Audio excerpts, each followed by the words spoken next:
On this episode of Leave That Thing, I talked to Natsune Oki. She's an entrepreneur, media host, and the author of The Game of Self Domination. Welcome back, everyone. Today, my guest is Natsune Oki. She also goes with Nana. Nana is a self-mastery enthusiast and renowned deep thinker. She's the author of The Game of Self Domination and the host of Life Up Education TV. Not only has Nana earned a college degree in business and economics in the United States as a foreigner, but she's worked with hundreds of innovators, entrepreneurs, and next-generation thinkers in Seattle. Passionate about creating lifelong success and inspiring others to reach their full potential, her goal is to help people reach their dreams and master their resilience in life. Welcome, Nana. Well, thank you very much for having me today.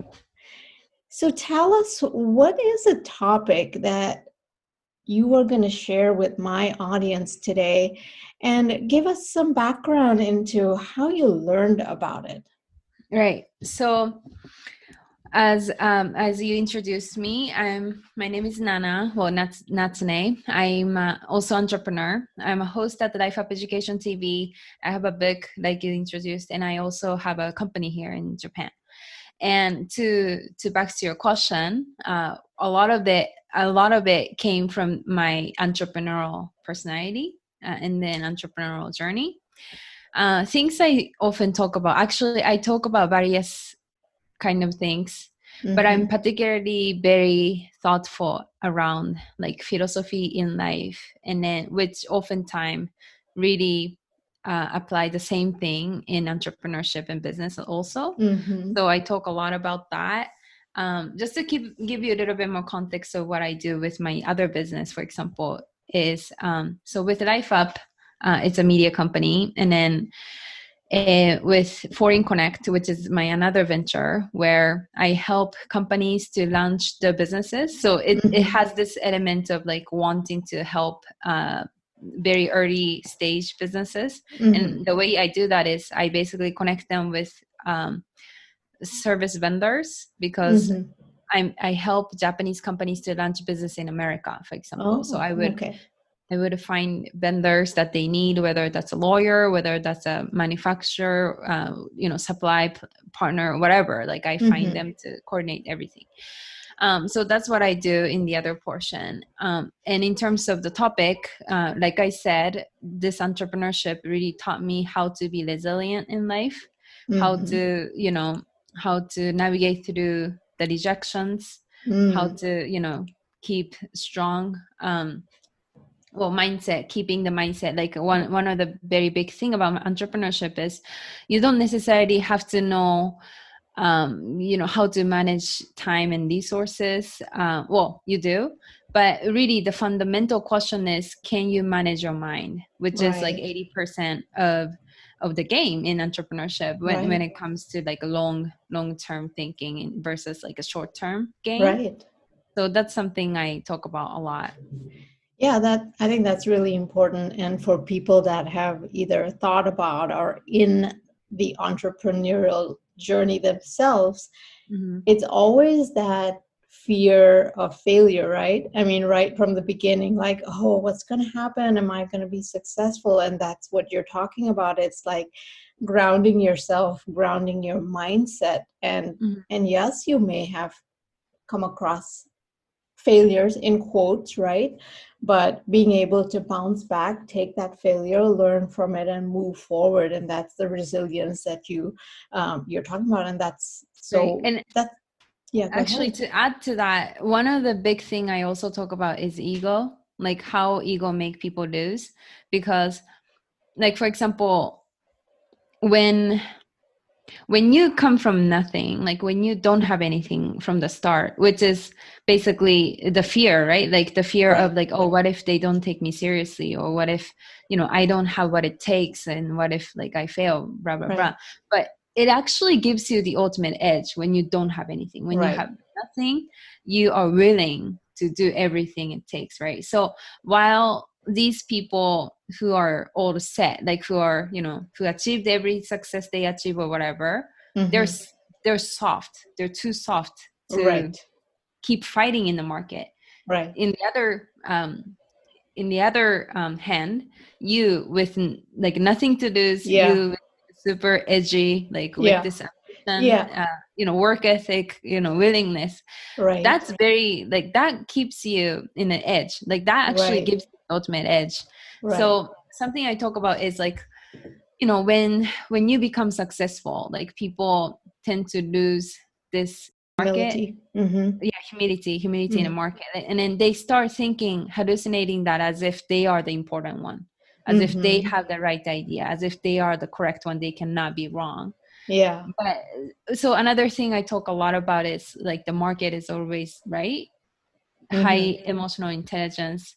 Yeah. And then also that connects directly to the mission I'm trying to deliver with Life Up Education TV, which we can touch a little bit later. Yeah. But basically that's to say that like don't confuse, like don't misunderstand that you are the matter.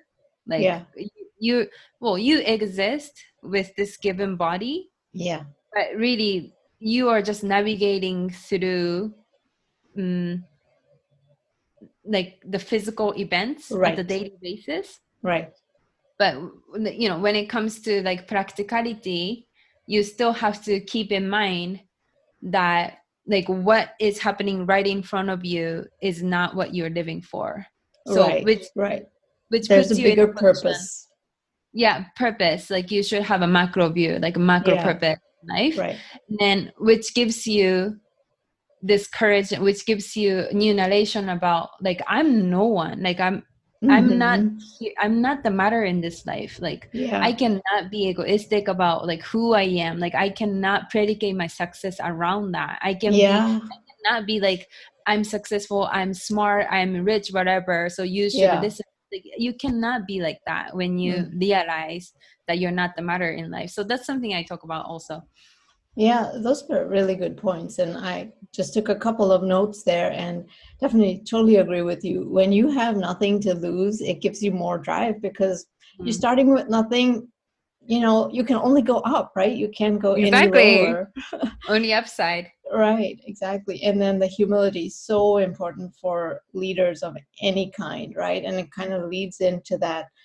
How do you define success? It's not about, how much, what your role is, what your title is, and all that stuff. It's about what difference are you making in life for others and for yourself. And I love all that. And I can't wait to get into this. So, yeah. So tell me, how did you recognize a need to educate people on this topic? And let's maybe zone in on faith and resilience from fear of others.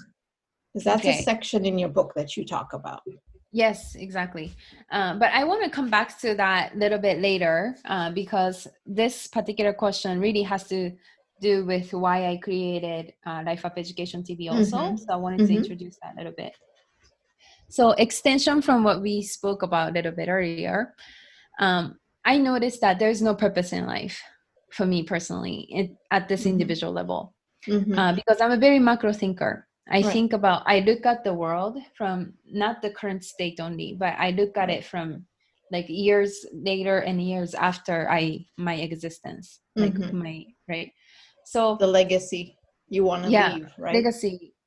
Exactly. So, I mean, if you look back any historical figures, like that's what matters, right? Like we don't remember those people, but we all kind of know about what they did. Right. But basically, that really made me realize that there's no purpose in life. For me, the purpose of life is very subjective. For me, it is to live it totally. So that, and then for me, to live it totally, what do I want to do? I want to make progress. I want to make a contribution to the progress of humanity. Yeah. That's my life mission. And what does that mean? I noticed that the art is a foundation of humanity. Art is what the humanity stands on. And what does that mean? When I think about future, I think about I associate that with possibility, something that we haven't explored, something that we haven't reached. And when you look at future as a possibility, like that. Well, possibility connects with creation, right? Mm-hmm. Like creativity, something that we potentially, something that we hold as a potential, Mm-hmm. but we haven't reached, right? Like creativity, Right. imagination are the Right. things that we already contain, but we haven't Right. exactly explored. So when you think about that, future, well, creation is really inward, like inside of us. Mm-hmm. It's a potential that already exists inside of us. Right. And when I look at it, that's why I say foundation of the humanity. So in my mind, it's like art exists, art and creation exists in the center of the Yeah. core, the humanity stands, right? So Mm-hmm. extension to that, so the future, I associate future with possibility, creation, imagination, and then really challenging the limit of the current knowledge, current state of understanding of how, how the world works, what we Mm-hmm. can do as a humanity. And we really want to challenge that, right? Like Right. Elon Musk, like he's trying to go to Mars, like, that's Right. another level. Like, so that's how I look at future. Future is creation, future is imagination, future is Mm-hmm. something that we as a human species, um like subconsciously already contain, but we haven't come to Mm-hmm. the point of Mm-hmm. exploration, right? Yeah. So that's how I see it. And then when I think about history, on the other hand, I think of it as knowledge. I think of it as experience. I think of it as acquired knowledge, experiences, Mm-hmm. data, right? So those Right. are the history that tells us what was possible in the past. Right. That became our tools, that became our intelligence, that became our Right. method. So Mm-hmm. there's a practicality in that. Like we already know how things work, as Right. you know, within our creation, within what we've Right. already discovered, right?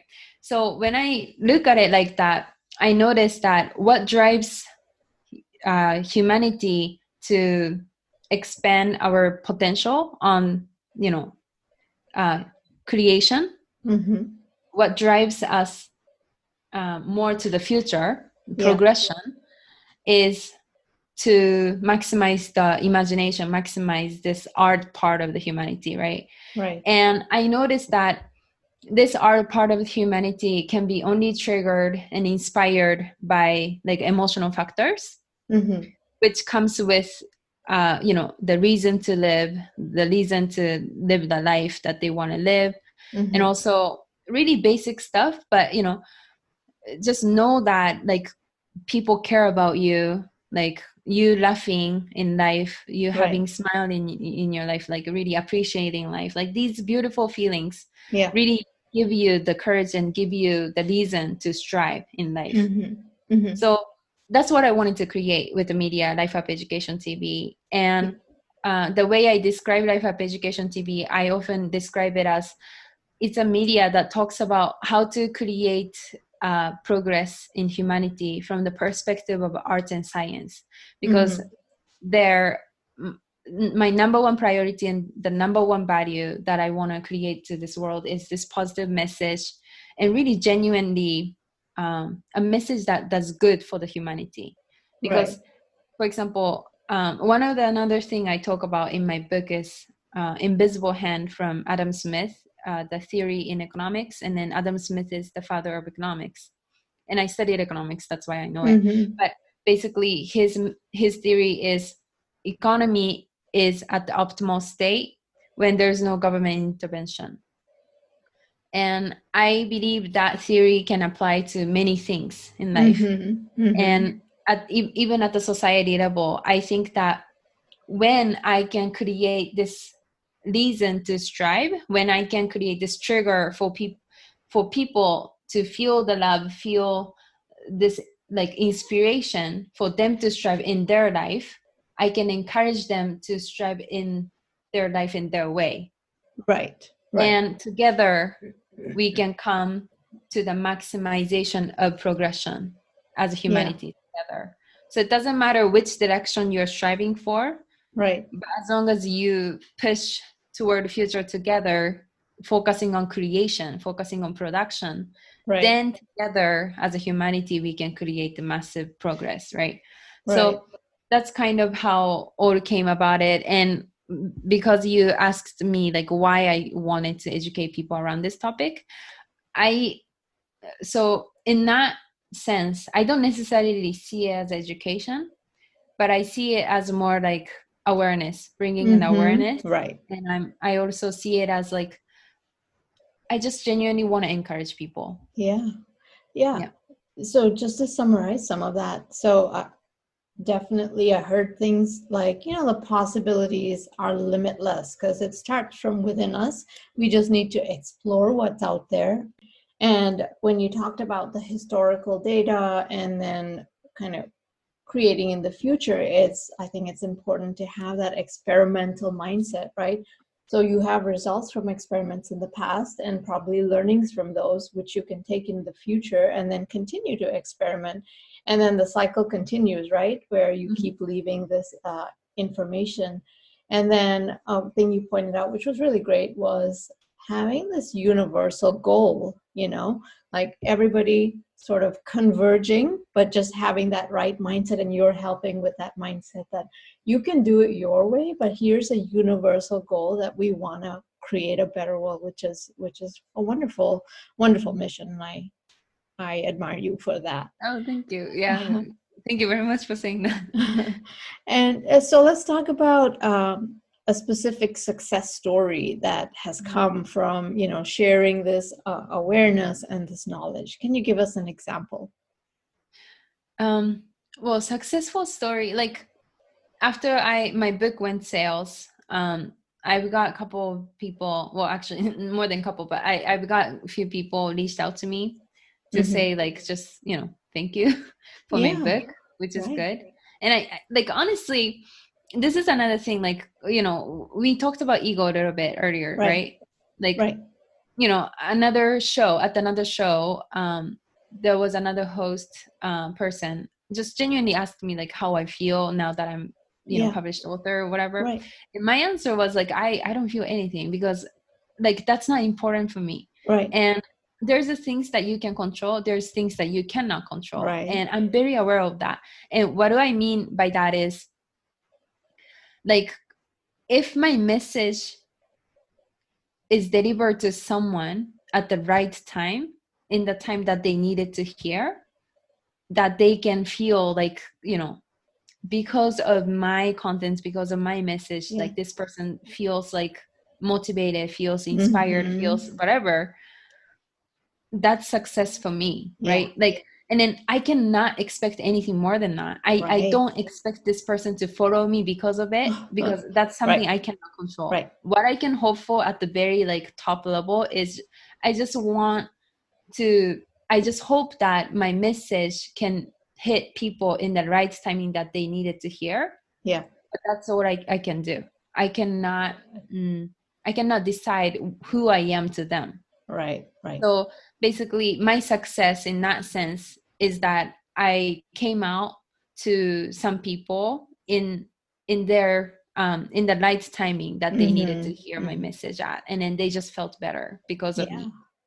Totally understand that. And I think as an author myself, and even with this podcast, the goal is the books that I've written, exactly like you, the way I define success is, if I publish this book and if it has made a difference in someone's life, that they're like, oh, this is a different way to think, because I've written books on, mindfulness and emotional intelligence. And if it has changed their life, even in just a little way, that is success to me, right? Just like you said, give it to them in the right time. And same with this podcast. A couple people have come to me that they said, yes, okay, yeah, I enjoyed this particular episode and I'm going to go pursue this. And I'm like, oh, that's success to me. So no matter what, even if it's not based on, oh yeah, I'm a famous podcaster, I have like 1 million downloads. No, even the 5 people that I make a difference, it just definitely, that is success to me, and that adds value to my life and adds value to their life. So totally with you on that. That's amazing. So then, if you were to give, there's obviously, we've packed a lot of great advice for people, but if there's one word of advice that you would give aspiring leaders and current leaders, what would that be? I mean, I have a couple. Like actually, a few comes in my mind right now. But maybe if I were to choose one, because I suffered from this a lot, is you cannot blame yourself for anything. Like I think I want to share that number one because I suffer the most about it because, you know, I think majorly because I was born into the household where I think people are kind of insecure, you know, Mm, and also, you know, I had a lot of rules, and genuinely, like growing up in Japan, right, being born and raised in Japan, like it's just the culture is that right. like, you know, you have to feel ashamed of yourself if you make a mistake. Like this is the kind of Right. attitude you have. So I suffered a lot, and when I worked in America, particularly, I think I had to challenge that. Uh, I had to challenge that limiting belief a lot. And Mm-hmm. now, you know, having a business and everything, like I just noticed that it's really important that you never blame yourself. Whatever you do, you cannot blame yourself, because once you start blaming yourself, you become victim. And Right. when you're a victim in life, in business, in anything, you don't produce anything. Right. And as a business owner, as a leader, the number one priority, the number one thing you need to focus on is production. Nothing else. Production, Yeah. productivity, creation. So for that sense, I stopped blaming myself better than before, Yeah. that I don't dwell on negative emotion as much as before. Mm-hmm. So, you know, whenever I do something, like whenever I make a mistake, instead of going like, why, you know, I'm so stupid, like I Oh, don't worth anything, whatever. yeah. Instead of that, like I just look at the situation and say, okay, well, this happened. And even if Right. it's not because of me, right? That's Right. another thing about leader, is that sometimes people do something and Right. then you have to cover for it. Right. Right. And when that happens, instead of blaming on me and blaming on that other person, Right. you have to just focus on creation. Okay, Right. whatever happened happened, and there's no alternative. You Yeah. cannot go back to your past and change whatever. Right. So you gotta just keep going. Yeah. And that's something I had to learn hard way. Yeah. Yeah. I think that's great advice. So moving forward, definitely, like, because some things are not under your control, and I guess I like that fact that you pointed out. Not treating yourself as a victim, because the moment you say that, oh, it's me, and oh, this happened to me, it's very limiting, and it prevents you from going forward and prevents you from solving a problem. So when you say production, it's like, let's look at what do we need to solve this problem and move forward. So yeah, that's wonderful advice. Yeah. So your book, you Yeah. mentioned, came Mhm. out beginning of September. Give us a high level about what this book is. So if people want to pick this book up, what would they find in this book? Yeah. I mean, a lot of what you find is going to be me, right? Like what we've been talking about. But specifically, I laid out how one can create mental transformation in life. And basically, you know, you can probably tell from my tone and the kind of things we spoke about already. But I'm a big fan of like change your narration in your head so that you gain control over things. Right, Like you cannot be a victim. That's like my right. number one message, and that's why the title of the book is called The Game of Self Domination, right? Mm-hmm. um so anyway, so given that a lot of it is that, and to go a little bit more specifically, what do I mean by how to create mental transformation in three phases, is the first phase I talk about how can one create commitment in life? How can one stop being victim and Mm-hmm. decide to act on their life? Right, And that's all about emotion. right. So I set it up material in a way that creates inspiration in your belief, so that you believe that whatever you're dreaming of right now is possible to happen. And Mm-hmm. then also desperation, in a sense that you have to be disgusted about your situation. You have Yeah, no other option but to change, right? right, So right. that's all about emotion. That's the first phase. And the second phase is about resilience and Mm-hmm. perseverance, which is way harder Yeah, topic than the first one, right. because the second phase, it comes with here comes the practicality. You have to gain some logical thinking about Right. about your goal. So the first phase was like purely predicated on your emotional driver, Right. and emotional driver. And then the second phase, we start talking about how to persevere in hard times, which requires you many different things, and it still definitely has a big portion of like emotional Right. boost, Right. right, during those times.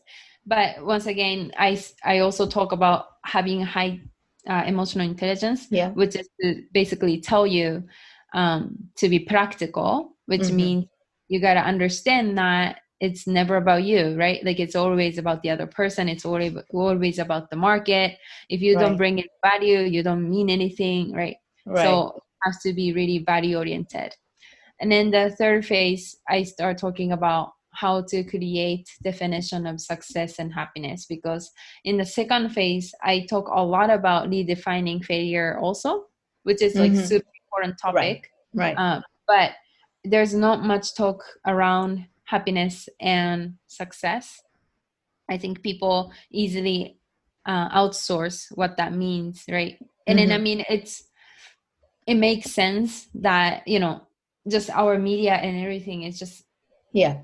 all the time, like 24/7. Right. It's such an easy access that people can start kind of consuming those contents, whatever, Right. and then start making this like delusional Yeah, definition without exactly. Yeah. really exploring who they are.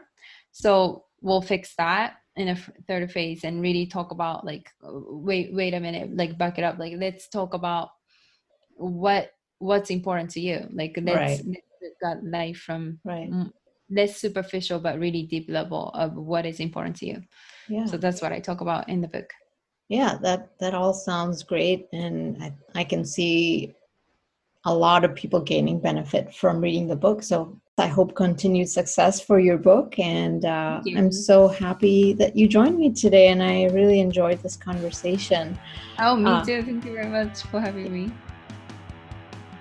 Lead That Thing is a production of Optum LLC, helping businesses define strategies for growth. Strategize, energize, optimize. Join me next week on Lead That Thing to hear about how people are going out there to make a difference in their lives and for others. Until then, lead that thing.